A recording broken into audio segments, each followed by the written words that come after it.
Greetings, people! After a short break for Christmas, we are now back at it, working on that game prototype. A lot has changed since last time, so without further ado, let's get into it. Major visual improvements here. Materials have been applied to most of our models. We are using a material function workflow where a few variations of textures are used across most models in the scene to make sure everything looks consistent. In the future, dirt, grimes, scratches, and all that good stuff will be added using masks that will be controlled directly in the engine for a better flexibility. We are actually using tileable textures for most of our objects, but we might get into unique textures when the time will come. Lighting had an upgrade. The skylight and exposure are now better suited for the scene, and I've dabbed around with a few static spotlight to enhance some areas. I've added screen space global illumination to get a more realistic lighting, but we get some weird behaviors when moving from one room to the other. But that's okay for now.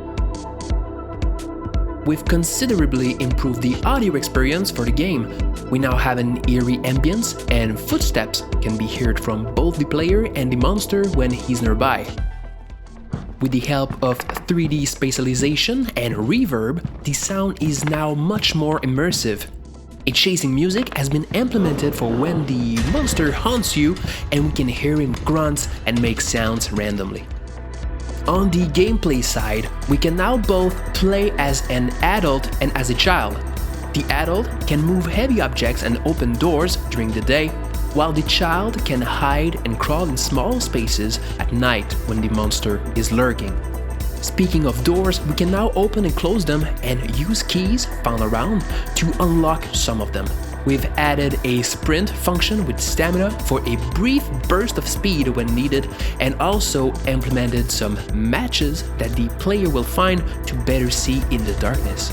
We've improved the way the player can grab an object and can now use some of them to climb on to reach objects. Some objects can be broken down to reveal other items. We can now read notes laying around to better understand the story. And finally, the madness system has been improved with a shader effect and sound for a better experience. So that's about it for now. We still have plenty of work to go through, but stick around and make sure to subscribe to be notified when the next update will come. Until next time, you take care and peace out.